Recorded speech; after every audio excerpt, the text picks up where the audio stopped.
ओम नमः शिवाय। हर हर महादेव। आप सुन रहे शिव ध्वनि द्वारा प्रसारित शिव पुराण। संपूर्ण शिव पुराण को 7 संहिता और 11 खंडों में बांटा गया है। प्रथम है विद्येश्वर संहिता, रुद्र संहिता, शतरुद्र संहिता, कोटि रुद्र संहिता, उमा संहिता, कैलाश संहिता, वायव्य संहिता। शिव पुराण की कथा बहुत लंबी है, इसीलिए हम इस कथा को छोटे छोटे भागों में आपके लिए प्रसारित करेंगे। कथा का प्रारंभ हम शिव पुराण के महात्म्य से शुरू करेंगे। तो शुरू करते हैं शिव पुराण का महात्म्य। आप मेरे चैनल को लाइक से शेयर सब्सक्राइब करिए ताकि आगे आने वाली वीडियो आप तक पहुंच पाए। शुरू करते हैं शिव पुराण के महात्म्य से।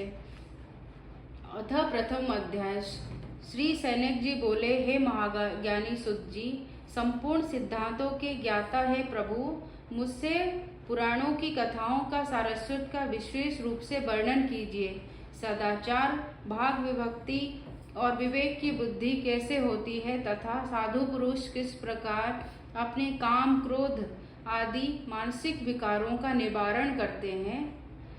इस घोर कलयुग में जीव प्राय असुर स्वभाव के हो गए हैं। उस जीव समुदाय को शुद्ध देवी संपत्तियों से युक्त बनाने के लिए सर्वश्रेष्ठ उपाय क्या है?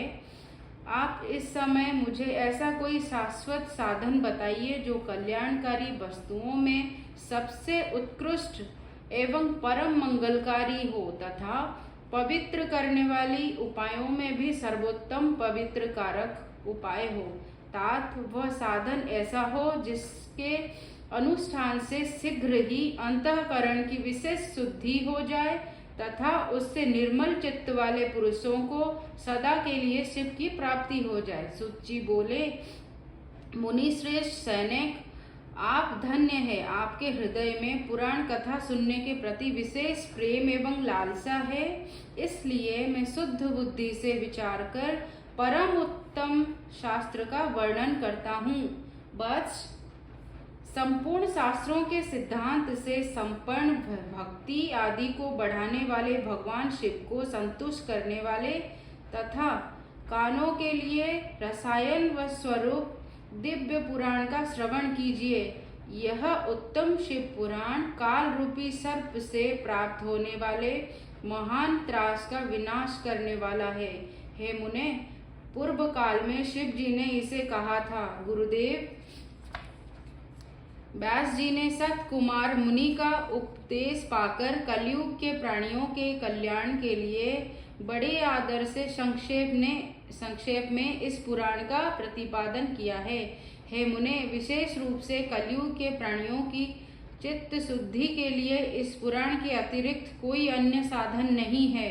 हे मुने, जिस बुद्धिमान मनुष्य के पूर्व जन्म के बड़े पुण्य होते हैं उसी भाग्यशाली व्यक्ति की इस पुराण में प्राप्ति होती है।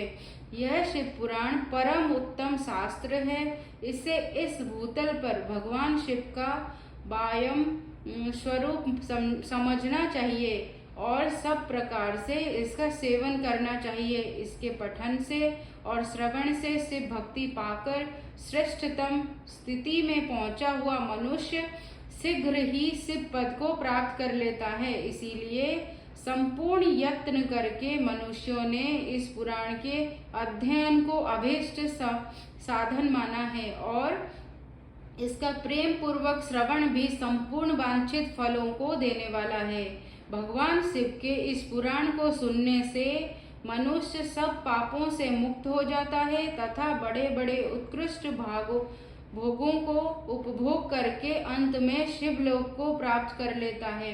राजस्व यज्ञ और सैकड़ों अग्निष्टोम यज्ञों से जो पुण्य प्राप्त होता है वो भगवान शिव की कथा के सुनने मात्र से ही प्राप्त हो जाता है। हे मुने, जो इस श्रेष्ठ शास्त्र शिव पुराण का श्रवण करते हैं उन्हें मनुष्य नहीं समझना चाहिए, वो रुद्र स्वरूप है, इसमें कोई संदेह नहीं है। इस पुराण का श्रवण और कीर्तन करने वालों के चरण कमल की धूलि को मुनिगण तीर्थ ही समझते हैं। जो प्राणी परम पद को प्राप्त करना चाहते हैं उन्हें सदा शिव भक्ति पूर्वक इस निर्मल शिव पुराण का श्रवण करना चाहिए। हे मुनि श्रेष्ठ, यदि मनुष्य सदा इसे सुनने में समर्थ ना हो तो उसे प्रतिदिन स्थिर चित्त से एक मुहूर्त भी इसको सुनना चाहिए। हे मुने, यदि मनुष्य प्रतिदिन सुनने में भी आसक्त हो तो किसी पवित्र महीने में इस शिव पुराण का श्रवण करना चाहिए। जो लोग एक मुहूर्त उसका भी आधा अथवा क्षण मात्र भी इस पुराण का श्रवण करते हैं उनकी दुर्गति नहीं होती। है मुनिवर, जो पुरुष इस शिव पुराण की कथा को सुनता है वह सुनने वाला पुरुष कर्म रूपी महावन को जलाकर संसार के पार हो जाता है। हे मुने, सभी दानों और सभी यज्ञों से भी पुण्य मिलता है, वो फल भगवान शिव के इस पुराण को सुनने से निश्चल हो जाता है। हे मुने, विशेषकर इस कली काल में तो शिव पुराण के श्रवण के अतिरिक्त मनुष्यों के लिए मुक्तिदायक कोई अन्य श्रेष्ठ साधन नहीं है। शिव पुराण का श्रवण और भगवान शंकर के नाम का संकीर्तन दोनों ही मनुष्यों के कल्प वृक्ष के समान सम्यक फल देने वाले हैं, इसमें कोई संदेह नहीं है। कलयुग में धर्म चरण से शून्य चित्त वाले दुर्बुद्धि मनुष्यों के उद्धार के लिए भगवान शिव ने अमृत रस स्वरूप शिव पुराण की उद्भावना की है। अमृत पान करने से तो केवल अमृत पान करने वाला ही मनुष्य अजर अमर होता है, किंतु भगवान शिव का ये कथामृत संपूर्ण कुल को ही अजर अमर कर देता है। इस शिव पुराण की परम पवित्र कथा का विशेष रूप से सदा ही सेवन करना चाहिए, करना ही चाहिए। इस शिव पुराण की कथा के श्रवण का क्या फल कहूँ। इससे श्रवण मात्र से भगवान सदाशिव उस प्राणी के हृदय में विराजमान हो जाते हैं। यह शिव पुराण नामक ग्रंथ 24,000 श्लोकों से युक्त, इसमें 7 संहिता है। मनुष्यों को चाहिए कि वह भक्ति, ज्ञान और वैराग से भली भांति संपूर्ण हो, बड़े आदर से इसका श्रवण करे। पहली विद्येश्वर संहिता, दूसरी रुद्र संहिता, तीसरी सतरुद्र संहिता, चौथी कोटि रुद्र संहिता और 5वीं उमा संहिता कही गई है।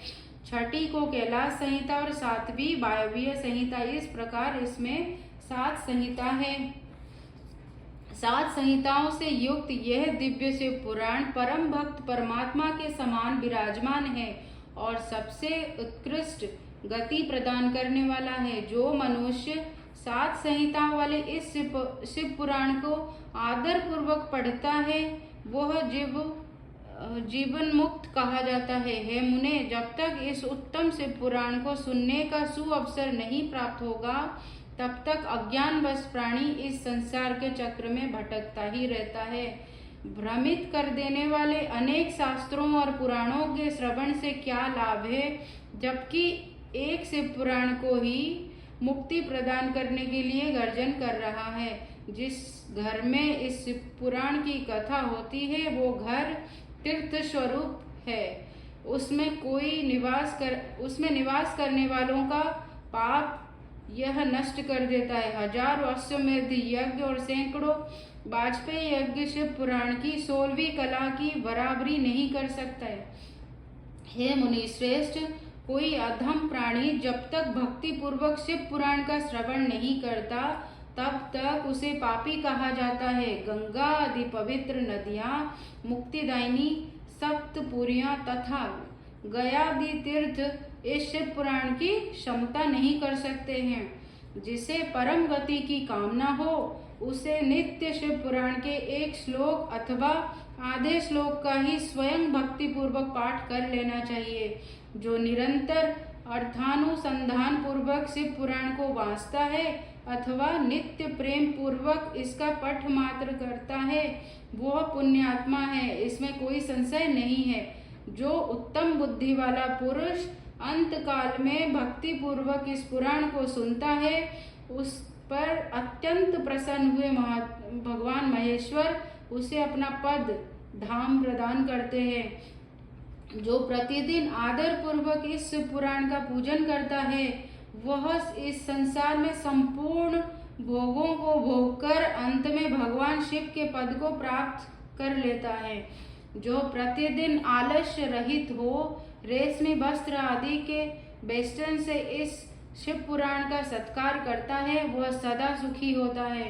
यह शिव पुराण निर्मल तथा सेवों को स्वरूप है।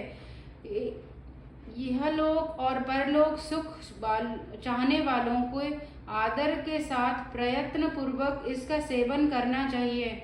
यह निर्मल एवं उत्तम शिव पुराण धर्म, अर्थ, काम और मोक्ष चारों पुरुषार्थ को देने वाला है। अतः सदा प्रेम पूर्वक इसका श्रवण एवं विशेष रूप से पाठ करना चाहिए। वेद, इतिहास तथा अन्य शास्त्रों में यह शिव पुराण विशेष कल्याणकारी है। ऐसा मुमुक्षुजनों ने समझना चाहिए। यह शिव पुराण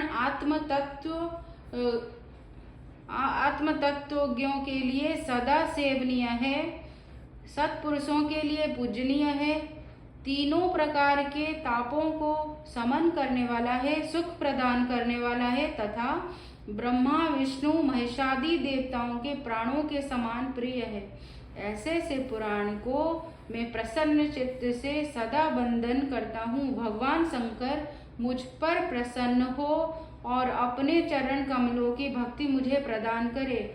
इस प्रकार श्री स्कंद महापुराण के अंतर्गत श्री पुराण महात्म्यों में उसकी महिमा वर्णक नामक पहला अध्याय पूर्ण हुआ। श्री शंभु।